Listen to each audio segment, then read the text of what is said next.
Star live में आपका स्वागत है। मैं दीप सिंगर। आइए चलते हैं खास खबर की ओर। ये थाना ककरबई में 1/3/2025 को पुलिस को सूचना मिली थी कि गंगा प्रसाद, जिनकी उम्र लगभग 45 वर्ष थी, वो अपने यहाँ खेत के पास जो उनका ट्यूबवेल था उसी के पास उसकी लाश छत-बिछत अवस्था में मिली थी। ये लग रहा था कि उनको किसी धारदार हथियार से मारा गया है। उसके पश्चात शव का पंचायतनामा पोस्टमार्टम कराया गया था और उनकी भांजी द्वारा अगले दिन इसमें अभियोग पंजीकृत कराया गया था। पुलिस द्वारा कई लोगों से पूछताछ की गई। इसमें सर्विलांस टीम, स्वाट और अन्य टीमें लगाई गई थी, लेकिन कुछ जानकारी नहीं मिल पा रही थी। फिर पुलिस द्वारा मुखबिर के माध्यम से ये जानकारी मिली कि इनके खेत के पास ही एक सूरज विश्वकर्मा का खेत पड़ता है। उसको लेकर उस दिन वो वहाँ पर देखा गया था। तो पुलिस को ने उससे पूछताछ की, तो पूछताछ में ये उसने बताया कि 1 तारीख की रात में गंगा प्रसाद की हत्या मेरे द्वारा की गई थी, क्योंकि वो अपने खेत में जाने का उससे सेक्टर मना किया।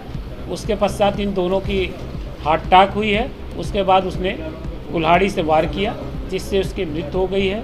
इसमें इंस्पेक्टर जो प्रभारी ककरबई हैं, उनकी द्वारा इसका सफल अनावरण किया गया है और अभियुक्त को गिरफ्तार कर न्यायालय पेश किया जाएगा। सर, लगभग ब्लाइंड मामला, पूरा ब्लाइंड मामला जब माना जा रहा था, कैसे पुलिस वहां तक पहुंची और कैसे हत्यारे को पकड़ने में सफलता मिली? पुलिस ने 2-3 और चीज़ों पे, जैसे एक तो शक था कि कहीं, क्योंकि ये शादीशुदा नहीं था गंगा प्रसाद, तो एक शक था कि कहीं प्रेम प्रसंग वाला मामला तो नहीं है। दूसरा, उसके साथ उसकी भांजी भी रहती थी, लगभग जिसकी उम्र 22 साल के 23 के आसपास थी। उस एंगल पे भी काम किया गया, तथा इनका अपने भाई से स्वयं ज़मीन का विवाद चल रहा था, उस एंगल पर भी प्रयास किया गया, लेकिन सभी एंगलों में पूछताछ के बाद ये पता चला कि इनके द्वारा नहीं किया गया। लेकिन कल इनकी, क्योंकि ये सूरज कुछ दिनों के लिए भाग भी गया था, फिर ये कल लौटा है, तो कल रात में इनको पूछताछ के लिए लाया गया।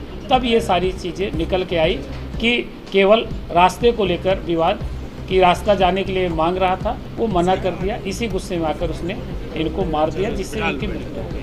जाति भी बना कोई विवाद नहीं, जात नहीं, चूँकि ये अहिरवार समाज का था, ये विश्वकर्मा जमीनी विवाद नहीं, केवल सेक्टर में जाने को रास्ता, क्योंकि खेत उसका आगे था, सेक्टर को लेकर इनका विवाद हुआ था तत्काल। उसके पूर्व कोई विवाद नहीं था।